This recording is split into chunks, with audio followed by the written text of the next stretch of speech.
Masked Hero. Hello everybody and welcome to another new player guide, the series where I look into each hero pack, do an example deck that at this point is the core set and the wave that the hero came out in exclusively, so that you have a next steps in case you're like, I like this character, what can I do with them? And then we also look at the Obligation and Nemesis Kit just to understand what they're going up against, so that we can fully understand each character in in one focused place. So today we're talking about Greer Nelson, aka Tigra, and right off the bat I will say that I have not had cards that warp like this just as badly before. I've played enough Magic to see warped foil cards. I have not seen a pack that is as warped as this. That's not going to take away from Greer in general, but let's get into her because she is, I think, a pretty fun but maybe an acquired taste. So Greer Nelson is the alter ego with 3 recovery. She has the police trait and the working undercover ability, which is an action. Search your deck and discard pile for a copy of Hunted and add it to your hand. Limit once per round. She has 6 hand size and 10 hit points. So we will get into Hunted in a second. It is a very important card to this deck. To my surprise, it's actually part of the kit. I was thinking it was a lot like Iceman's Frostbite ability, his Frostbite cards, which are their own separate thing in the pack, but I guess they're not set aside cards, so that would make sense. There's not a whole lot you can say about Greer. I think that she is a fine card. I think that her alter ego ability is something that's going to be relevant to every game, but I do think that, like many alter egos, the important part is obviously going to be on the other side. So let's talk about the hero. That hero is Tigra. She is a 1 thwart, 2 attack, 3 defense hero with the Avenger trait. Each minion with a copy of Hunted attached loses guard. That is a piece of text that I do not necessarily get into very often. Let me fix the focus here. So yes, this guard ability is something that I definitely do not put a lot of attention onto. I should put a lot more attention onto it because it can be very handy and it's just a good tool for working around things, especially because Tigra wants to be engaged with minions. And she does not want to be stopped by guard, because if she's surrounded by 4 or 5 minions, which is pushing it, it's nice if the ones that have natural guard do not have it. But then she also has the Omni Hunt ability.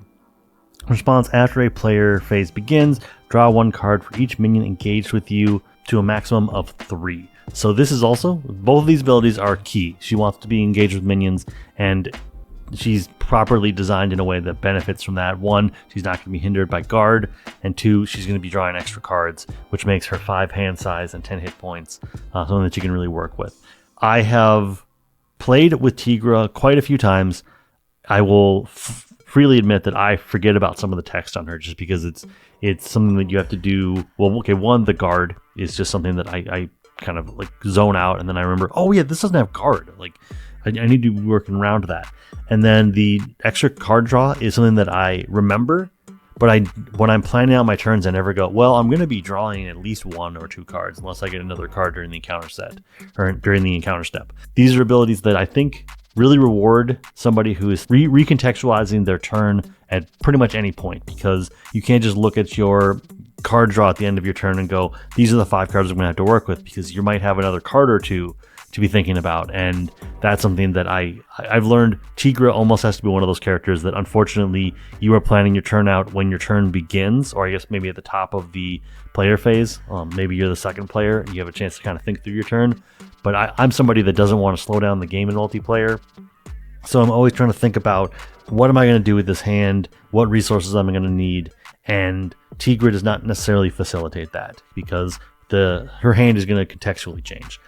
All that to say, that's kind of a bonus. Well, she's such a good hero that you have a lot of outs. You can go down this Venn diagram of what you're going to be doing, and you get a lot of choices. It's just when you're presented with these choices can be a little bit difficult to master, I would say. But yeah, I think overall, she's good on defense, and because she's going to be facing a lot of minions, it's a good thing that she has high defense, because you're able to pick and choose and say, hey, this minion is going to attack me for 3. I want to be able to defend against it, and I want to be able to blunt all of that attack. And so I think that her card suite is going to really bring these things alive, but I do think that, as a 2 attacker and a 3 defender, you have a pretty good swath of options. But let's move on to her kit. If you're enjoying this content, you may also enjoy some other content creators from around the community. First off, we've got Critical Encounters, a podcast where they talk about the villains and the modular encounter sets. We got The Winning Hand, which goes and looks at one card every episode, goes deep on the art, the power level, along with other podcasts that come out from time to time through that channel. We've got the Sidekicked podcast talking about allies, the Stunned and Confused podcast talking about any number of different topics. And then for gameplay and just general variety, we have Rey Plays Games, Solo Marvel Champion, MC Deck Discussions, which does a lot of deck discussions, and the Charred Gambit, who does a lot of just, general content from around the game. Check some of them out, let them know I sent you, and let's get back to the video. So first up, we have Moon Knight, who very well might be one of the best allies in the game. He's a 1-cost, 2-thwart, 2-attack ally with 3 hit points and the Avenger trait, and the force response of after Moon Knight enters play, search the encounter deck and discard pile for a minion and put it into play engaged with you. Stun and confuse that minion. Boy oh boy. Like I said, this might be one of the best allies in the game. He's very cheap. He is pretty good because he's going to be able to attack for 2 every turn or thwart for 2. And he's going to get to do that 3 times, unless you augment him in some way. And I would definitely advise, if you want to give him a bump in attack, or you want to give him some extra health, he's a good candidate for that. Being able to bring a minion into play, take the problematic minion that is in the scenario and go, we will deal with it, and we're going to stun and confuse it. So we can deal with it, and we don't even have to necessarily defeat it this turn. It can just sit there, and it's going to fumble over a couple of its abilities because, maybe we stay in hero form, we have the stun go off, and then we go down to alter ego so we can go grab another hunted, and he's confused, or it's confused, so it's not going to be able to thwart against, or it's not going to be able to scheme against us. And yeah, just Moon Knight sets us up to be in a very good position, and I love him for that. His stats are awesome, and there's not much more to say. Then we have 3 copies of Hunted, which is, like I said, kind of a key part of what Tigra is doing.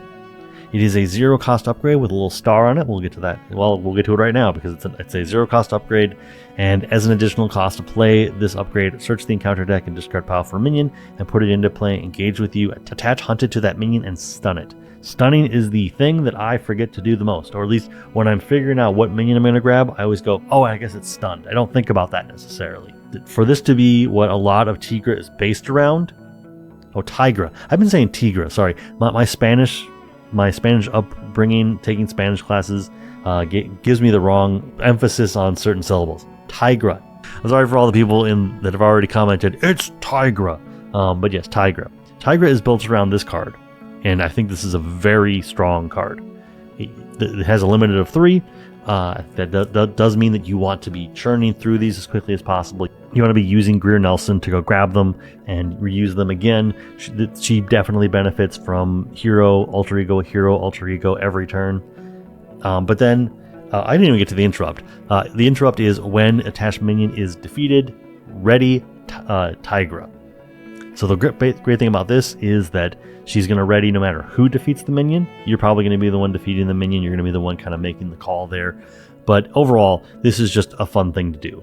And I've been in scenarios where Tigra is playing with Thor, and Thor will use the not bring it. I'll put it up on screen. It's a aggression card that basically deals a damage, and if you have aerial, you pull that to engage with yourself.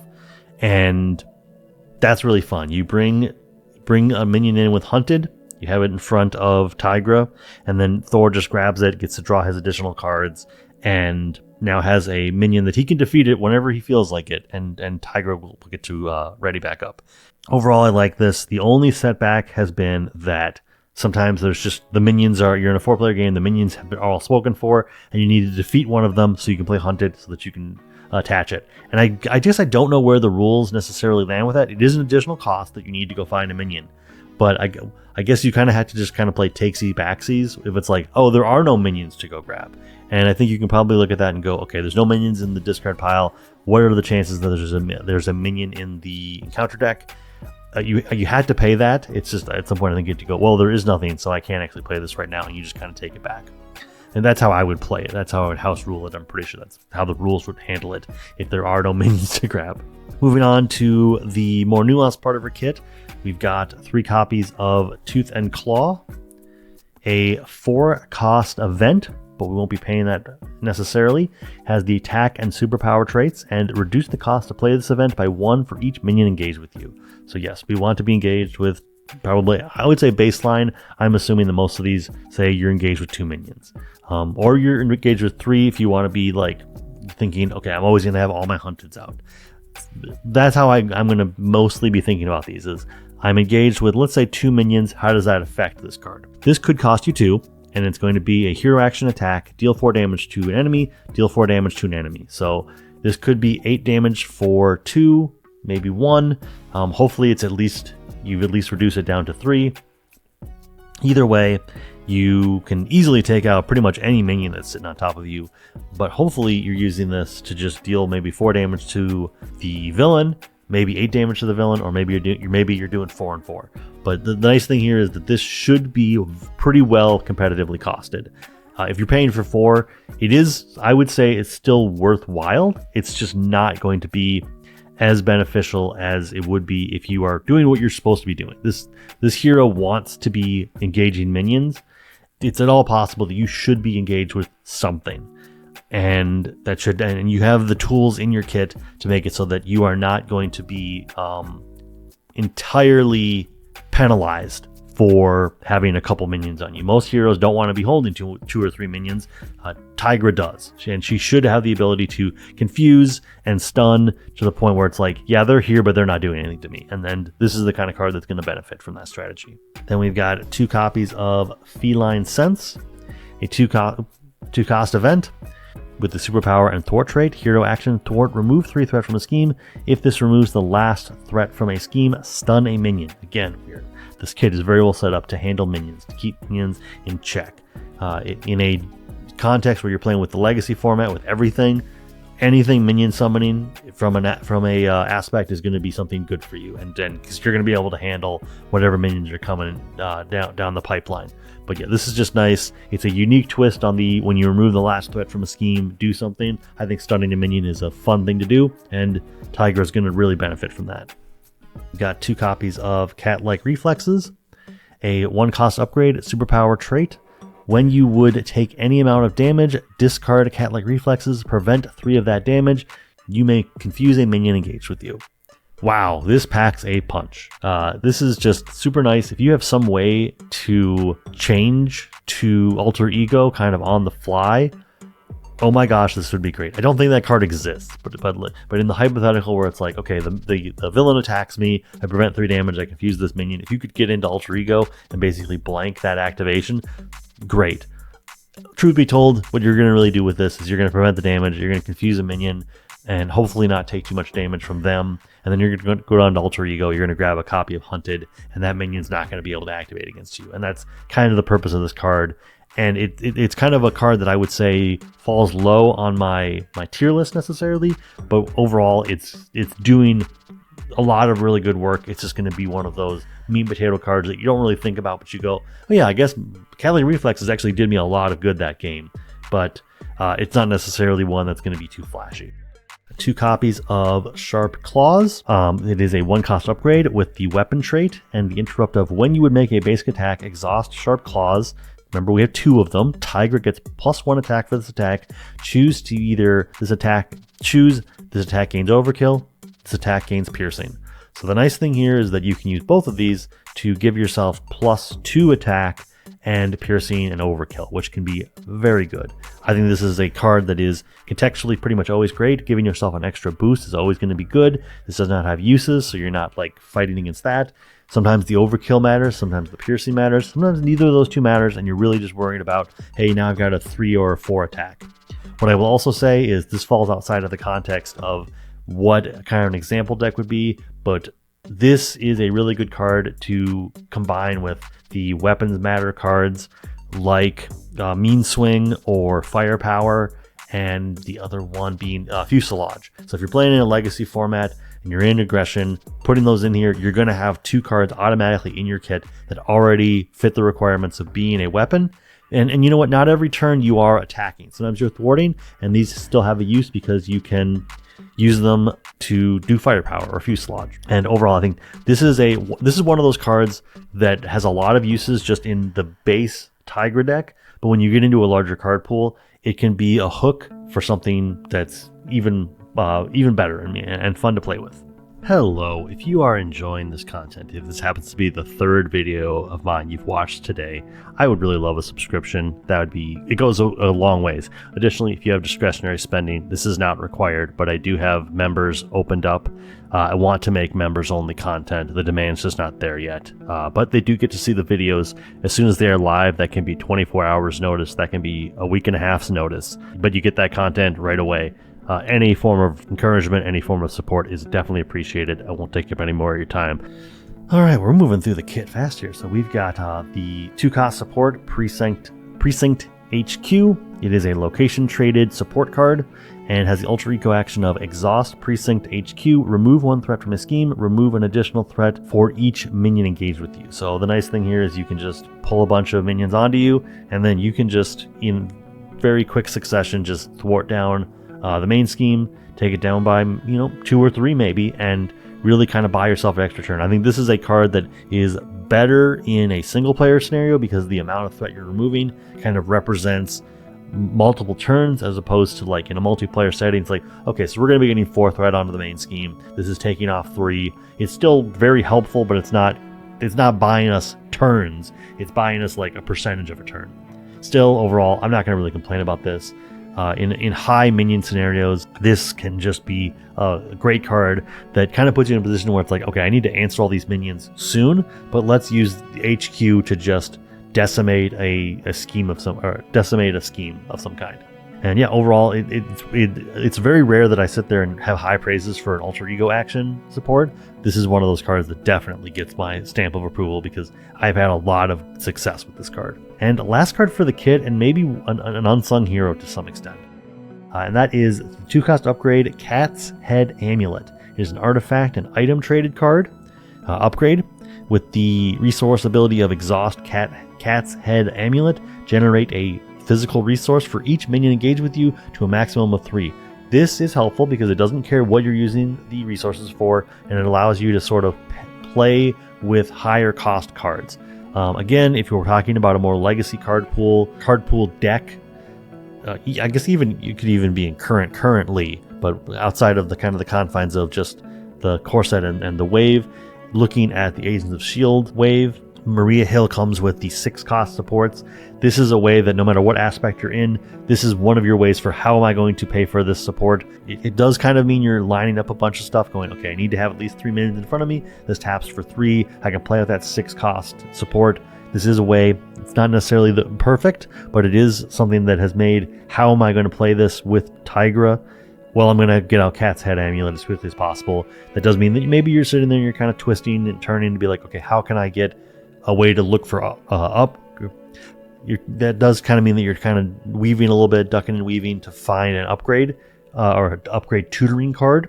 I often find that I'm playing this card to play cards that are outside of my kit more than I'm trying to play cards within my kit, because 3 is kind of more than what she even needs. She only really needs like 1 or 2 resources to play any kind of card. And yeah, just overall, I think it's a fun card, but it's not one that I'm necessarily looking to play for her kit. It's for the aspect cards or the basic cards. All right, and here we are talking about the example deck for Tigra, and I decided to go with the leadership deck because I actually saw a lot of potential with the Avengers card pool that we had just kind of in the, well, let's see, we got the core set, we got Civil War, and we got Hercules. So this is going to be pretty easy. If you have Civil War and you have the core set, you have most of this deck already there. And I'm trying to think, Hercules has 1, 2, 3, 4. Okay, so actually, yeah, Hercules actually has a pretty high amount. So I think Hercules Hero Pack is already good anyway. Go look at my pack opening to kind of understand all of that. But I think overall, this is, I think, a fun deck that in the game I played with it, just to kind of test it out and be like, how does this play? Does it fumble a lot? I think kind of also the cost curve right here kind of tells you that like this is probably going to be one that you can go pretty smoothly through. Let's talk about some of the other cards just so you understand like the deck selections that were kind of put into here. So we've got Deathcry, She's a 3-cost Avenger ally with 3 attack and 1 thwart, 4 hit points, and the forced interrupt of when Deathcry makes a basic attack, deal 1 damage to your hero. Deathcry takes 1 less consequential damage for this attack. So this is just a good way to have a 3 attacker just have more longevity, and very similar to there's the card Clarity of Purpose that allows you to exhaust it and deal 1 damage to the identity that's attached to, or the character that's attached to generate a wild resource. 1 damage is very manageable. Like, that Clarity of Purpose kind of taught me that 1 damage is pretty manageable. You don't have to do it. You can just kind of let Deathcry get burned through a little bit faster, or if you have the ability to, just deal that extra damage to pass some of that consequential damage on to your hero, and just get more activations out of Deathcry, and that can be really great. Then we've got Iron Lad, who's going to definitely be able to take advantage of some of the other allies around here, but he is a 2-cost ally, 1 attack, 1 thwart, 3 hit points of the Avenger trait, and interrupt when Iron Lad uses a basic power, exhaust another Avenger ally you control, add that ally's matching power to Iron Lad's power for this use. So you can use someone like Deathcry to basically make his attack for 4. You don't have to worry about the consequential damage. You just get to move on from there, and I think that that's really great. And he's just a kind of a good ally that sort of just acts as a superpower for any of the allies we have in play. Got Maria Hill outside of the trait we're looking for, but she's just a good ally right out of the core set. She's 2 costs, 1 attack, 2 thwart, 2 hit points, and when she comes into play, each player draws a card. This can be beneficial. In multiplayer, it's even better because it's giving so many resources out to everybody, and just a nice refresher. Moon Knight, we've already talked about. Thor is kind of one of the linchpins to what I was thinking about with this deck, because aggression's really easy to pick for Tigra, but Thor gets to kind of play in that space in leadership in this limited card pool. So he is a 4-cost ally, 3 attack, 3 thwart, 4 hit points. After Thor makes a basic thwart, discard cards from the top of the encounter deck until you discard a minion. Put that minion in play, engage with you. So this is going to help Tigra. It might change the way that you're going to be doing things. Like, maybe you will thwart with Thor first and then do your attack tooth and nail, tooth and claw. Tooth and nail is a magic card. Tooth and nail, like, will get cheaper with this. You get to gain the benefits of being engaged with minions, and Thor's helping you in that sense. Tigra is not necessarily great at thwarting, and Thor does get that advantage of being able to help you out in that sense. Then moving on, we've got, just because of the limited card pool, we've got 3 copies of First Aid, heal 2 damage from any character. One of those cards that's easy to swap out once you're moving into a larger card pool, but I think that we're playing with enough characters in our deck that this can just be nice to give, Deathcry an extra activation, or give Iron Lad 2 more activations, because he's taking on the powers of the other Avengers and just helping you out. It can help because Thor, he only does take 1 consequential damage, but Thor can get 2 more activations. You can get 2 more minions out, and I think just overall, this is actually a card that you might not want to swap out. It is doing something in this deck that is helpful, and it's relatively inexpensive, and I think that it is it's a card that's just going to be able to help you to get longevity out of all your minions. Get ready, 0-cost event. Action, ready an ally. We have enough allies in this deck. We don't have a critical mass of allies, but we have enough that if this isn't a physical resource, it's going to be able to help you to just ready up an ally, and I think that's going to be helpful, and it's going to help you to show off what the deck is trying to do and get that purpose across. Got 3 copies of Teamwork, 0-cost event, and Hero Interrupt. When you make a basic thwart or basic attack, exhaust an ally you control, add that ally's matching power to your hero's power for this use. There is also Unified Strike, and I talked about this in a deck that I built recently for Deadpool, where I was like, this could be Teamwork, this could be Unified Strike, and I do think that there are some nuances to both of those cards. I picked Teamwork because I have my 2 weapons cards, so I'm gaining piercing, I'm gaining overkill possibly. So adding that extra damage from my ally to my hero is going to enable me to deal more damage with overkill. Or I have piercing, and in 1 swift attack, I can take the tough off and deal that 5 damage or whatever it's going to be to the minion, to the villain or whatever. And so I thought with Teamwork was going to be the card here because my hero is the one that I would most want to be dealing damage. That said, Unified Strike is a card to at least look at, and yeah, like you do what you need to do, what you think is going to benefit you the most. I think Teamwork is going to be the one for this deck. Got 2 player side schemes. One of them is Call for Backup. 1 cost, comes in with 3 threat per player, has victory 0, so it's going to go into the victory display when you defeat it. When defeated, each player searches their deck and discard pile for an ally and puts it into play.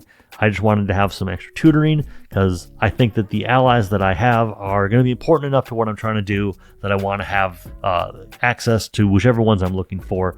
At least, this is effectively a second copy of whatever ally you need in a scenario. We've got Evaluate Threat, which is quickly becoming a very good card and one that I'm putting in a lot of places. It is a player side scheme. It is basic, it costs 1, and it comes in with 2 threat per player. Victory 0 again, can only play if you have the Avenger or Shield trait in your identity. And when defeated, each player may search their deck and discard pile for an Avenger or Shield card. Can be a support, can be a identity or not identity, a character, and then add that card to your hand and shuffle. Reduce the cost to play each of these cards by 2 until the end of the turn. So that's going to make Thor cheaper. That's going to make pretty much all of our other allies. Deathcry costs 3. So this is going to make Maria Hill free. It's going to make Iron Lad free. Moon Knight's going to be free. Deathcry is going to be 1, and Thor's going to be 2. But then we also have all of these supports over here that also are one of those traits. So this is a card that can basically go get you what is the best thing in the moment. And I think that that's going to be very strong. I got 3 of the basic resources. No Power of Leadership. I looked at it and I said there's not enough use for the double resource that Power of Leadership would give you. So cut that out to just make room for other things. Got Avengers Compound, a basic support, cost 0. Only play if your identity has the Avenger trait, max 1 per deck. Hero action, exhaust Avengers Compound. Choose to either tuck 1 ally from your hand here if there's no ally tucked here, or play the ally tucked here as if it was in your hand. We're not necessarily too worried about our card or about our hand size, but I do think that you have an ally in your hand that you just aren't playing this turn. Put it under the compound. It's probably going to be fine, and you're going to be able to play it out another time. We have enough supports and upgrades in play that this should not be something that gets hit by caught off guard very often, and you just effectively slow discarded the ally. I think this is a good place to have this, and it's a good pickup. Oh, this comes from the Wonder Man deck. Why didn't that not come up here? I don't know. Oh, I think it's also in Hercules. I think it was in both decks. Avengers Mansion is a basic card right out of the core set, but 4 cost, max 1 per player, support with the Avengers and location trait. Action, exhaust Avengers Mansion, choose a player, that player draws 1 card. So this is just good. Probably not going to be taken out as quickly as First Aid, but is one of those cards that if you are looking to upgrade the deck, this might be one that you might say, hey, this is a little bit more pricey than I want to do in the game, and I'm playing in single player, and I'd almost rather have any other card than paying 4 to draw a card. That said, it's card advantage and it's still good. It's just one that I would say is probably low on the list or high on the list of cards that I would upgrade out of. Got Helicarrier, basic support, location and shield traded, 3 cost, max 1 per player again. Exhaust Helicarrier, choose a player, reduce the resource cost of the next card that player plays by 1. Kind of in the similar vein to Avengers Mansion. They're sort of doing the same thing, except for one's giving you card advantage and the other one's just making things cheaper. Something that you probably are not going to upgrade out of, but you could if you just find that it's not necessarily something you want to be doing. The Precinct, they got the Quinn Carrier, which I think is something you're going to want to keep around. It is a basic support, cost 3, and you can only play it if you're Avenger traded. Exhaust Quinn Carrier to generate a wild resource. This is just always good. This is always something that if you're playing an Avenger deck, this is probably the first card you should put on, and you might take it out of a deck you build, but it's one that you're probably going to keep around because just having that dedicated extra resource is always something that any hero is going to enjoy. And I think that Tigra is going to, same story, is going to enjoy this. Got in the upgrades, we got 3 copies of Avenge Me, which is a 0-cost upgrade. Play only if you have the Avenger trait attached to an ally, max 1 per ally. Interrupt when attached ally is defeated, draw 2 cards. We're not trying to keep any of our allies alive. We're trying to use them up as best as possible. And because we have someone like Deathcry who could stick around or could take 2 consequential damage, this could be a way to say, I'm going to get her activation, I'm going to draw 2 cards and give myself more directions that I could go with my turn. And as I said when I was talking about Tigra in general, because she's drawing additional cards with each minion she has, this is going to just open it up to have going to have so much card selection that you should be able to make a lot of really good choices. But yeah, that's it. That is the deck. I've only played this once or twice against, like Claw and Mutagen Formula, but this was a fun deck, and I hope that it can be a nice first steps in terms of what to do with Tigra going forward. But let's go talk about the Nemesis and Obligation. All right, and we are back to talk about the Obligation, which is In Too Deep. So it is an obligation give to the Greer Nelson player. You may flip to Alter Ego, choose to either exhaust Greer Nelson, remove In Too Deep from the game, or each minion engaged with you activates against you. If no minions activated this way, In Too Deep gains Surge, discard this card. I think this is a fun twist on an obligation because it's going to say, hey, you have all these minions on top of you, that suddenly we're going to penalize that, which I think is what an obligation should do. Obviously, there is the other aspect of just you can just exhaust her and kind of dance around that. But if for some reason all those things have failed, you exhausted, so you don't actually have the ability to exhaust for the obligation, the minions are going to activate against you. If you don't have any minions on you, then this gains Surge and just keeps going, and you'll run into this again. I think this is a pretty well-designed obligation, and it's hitting all the pain points and being the speed bump that needs to be to, I think, kind of match what we're looking for in an obligation. Moving on to the Nemesis Kit, we have the Hood and his side scheme Criminal Underworld. So the Hood is a 1 scheme, 1 attack, 4 hit point minion with the Criminal trait. Has Steady and Villainous, so it's going to be getting a face down boost card for its activations, and a force responsive after the Hood attacks. Place 1 threat on the Criminal Underworld side scheme. And Criminal Underworld is a side scheme that comes in with 4 threat. Each criminal minion cannot take damage. Woof. And it has the acceleration icon. I think that this is a pretty potent speed bump in terms of Nemesis Kit. You have to handle this first. She doesn't have a lot of thwarting. Obviously she does in her kit. Her kit can reasonably handle this, but like naturally she's had to make 3 basic thwarts to handle this by herself. That's pretty notable. I think making it so that criminal minions, that's the important thing. Criminal minions cannot take damage is definitely going to be throwing you off for a little bit. This does kind of change the tempo. You want to get rid of the Hood, but the Hood cannot take damage while this is out. So either you are handling this or you're asking the Justice player at the table to get rid of this as soon as possible so that you can get the Hood off the table real quick. That said, I think that the Hood having Villainous but being relatively benign is cool. I think the fact that he can add extra threat to the side scheme just kind of helps with the dynamic between the two. The Criminal Underworld is, keeping him from taking damage, and he's just kind of like slowly putting on threat, and I think that's cool. And overall, yeah, I think this is a fun designed little mini game to be dealing with.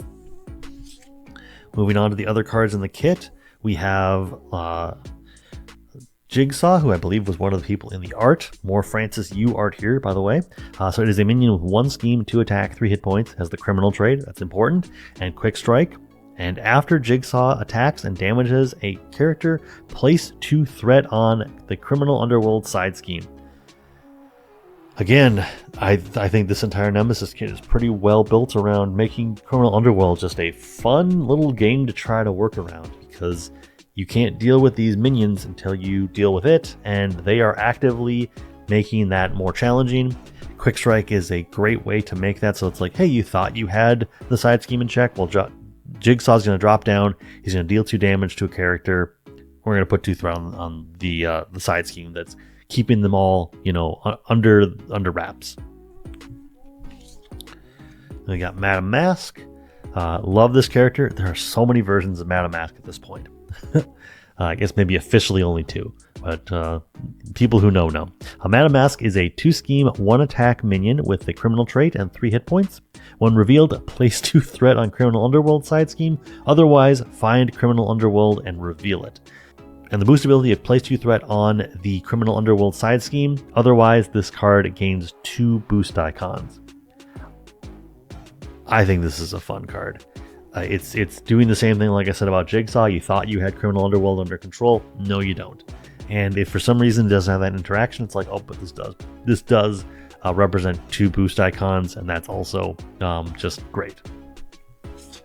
And last card to talk about today is the Hood's Mantle. It is a attachment with the armor trait, and it gives +1 attack, +1 scheme, and the text of attached to Hood, otherwise attached to the villain. Hero response: after you make a basic attack against the attached enemy, spend energy, physical resources, discard this card, and the boost ability of attach this to the Hood or attach to the villain. I think this is just a fun card. There's not too much to say about it. It's got its hero response to get rid of, but it is, meaningfully kind of shifting the game, changes the math a little bit, and I think that's always a fun time. But that is it. We are done with Tigra. I think she's a fun hero. I think that she has her pluses and minuses, but I think overall she's a good time. And yeah, I think that if you take the example deck and run with it, I think that I like where I ended up with that, with limitations. I think overall she's just a fun hero. She plays really well in aggression. She came with aggression in the Civil War box, but go out, have a great time with her, and let me know what you would do with her and what you do in a larger card pool setting, like what combos really just kind of pop off for you. But until next time, thank you so much, and I will see you then. You're doing great. Keep it up.